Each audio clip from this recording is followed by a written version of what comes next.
Well, thank you, Mr Davies. It's a pleasure to see you in the chair, and I think this has been a fantastic debate this morning, where everyone has came to a consensus, and we'll see if that lasts as the debate goes on.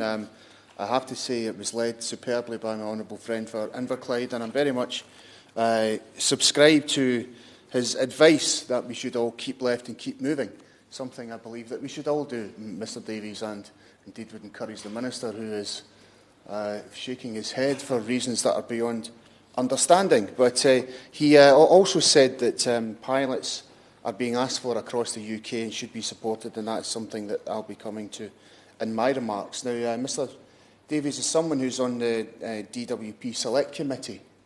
I can tell you that the Select Committee will be looking at universal basic income, and there are already been 20,000 individual submissions to the Select Committee, asking the Select Committee to not only look at universal basic income, but supportive of universal basic income and what the benefits of a universal basic income would be. And I'm very much struck by just about everyone's contribution in relation to the disadvantages of universal credit, particularly the 5-week wait, something the Select Committee is currently looking at, and of course the advance repayments model. And it beggars belief, Mr Davies, that at the height of lockdown in May, that there was advance repayments taken off people of £60 a month. At least 1.6 million universal credit claimants had money taken off them in May this year at the height of lockdown, something which I think the government really does need to look at. Now, Mr Davies, as a way of background, the Scottish Government confirmed in the 21st of May 2018 that it would provide £250,000 over 2 years to support the undertaking of a feasibility study for a universal basic income pilot in Scotland.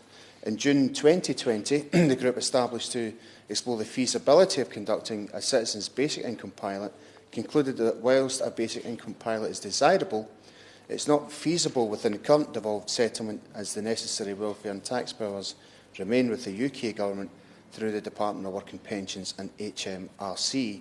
And the Scottish Government has written to UK ministers urging them to engage constructively to look and discuss the next steps towards getting these pilots up and running. A petition entitled Implement Universal Basic Income to Give Home and Food Security Through COVID-19 was considered in an oral evidence session which my honourable friend for Inverclyde referred to on the 17th of September this year.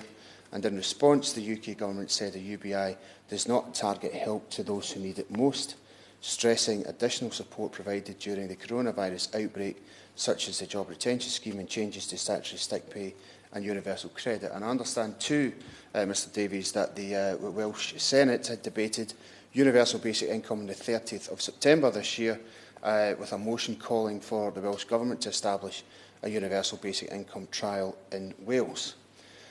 Now, obviously, one of the key concerns is that we would want to see basic income pilots in Scotland, but we would want to see them elsewhere in the UK.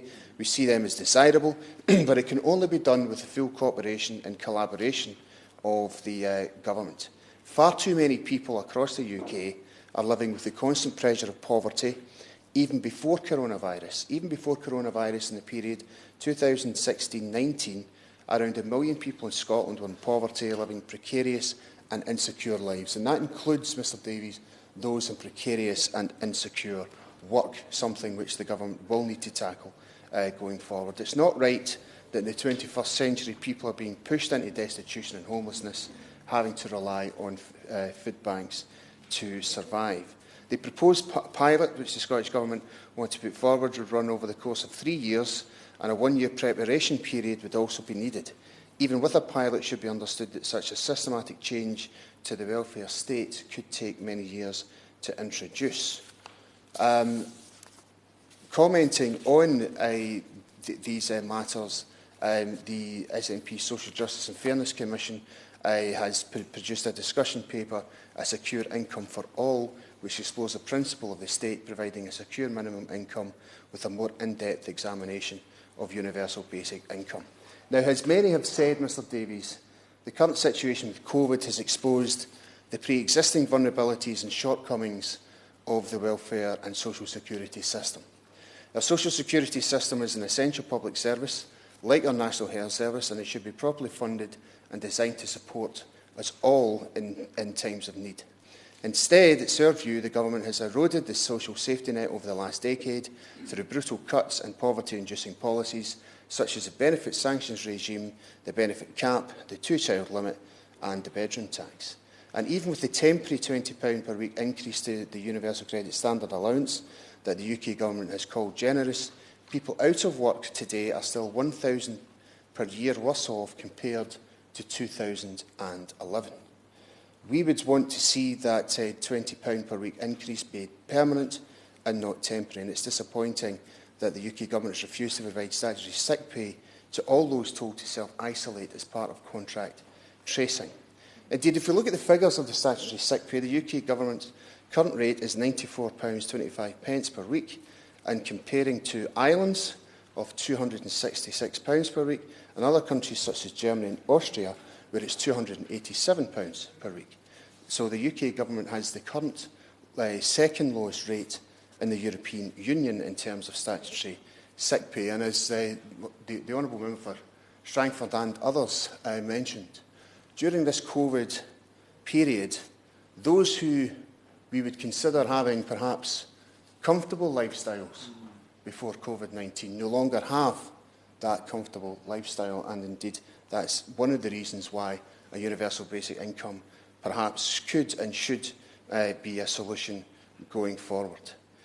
We believe it's indefensible for the government to obstruct potential solutions to poverty, such as basic income pilots. And as was called for by many political parties, and I think referred to particularly by the Honourable Member for Edinburgh West, is that there was a call for an emergency basic payment to be put in place to put in people's pockets and families during the COVID crisis.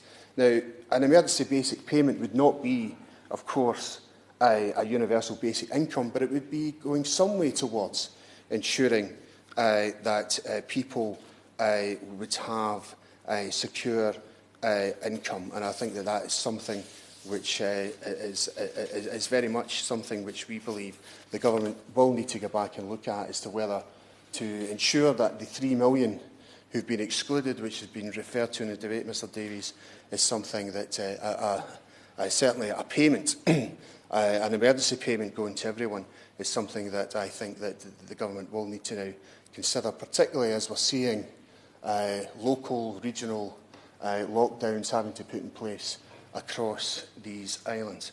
So, Mr Davies, we would certainly wish to encourage universal basic income. We would want to encourage the Department of Work and Pensions to engage with all devolved administrations and any local authorities who want to put in place a basic income pilot, wherever it is in these islands. And we believe the time has come for that to take place and for that to happen. Thank you.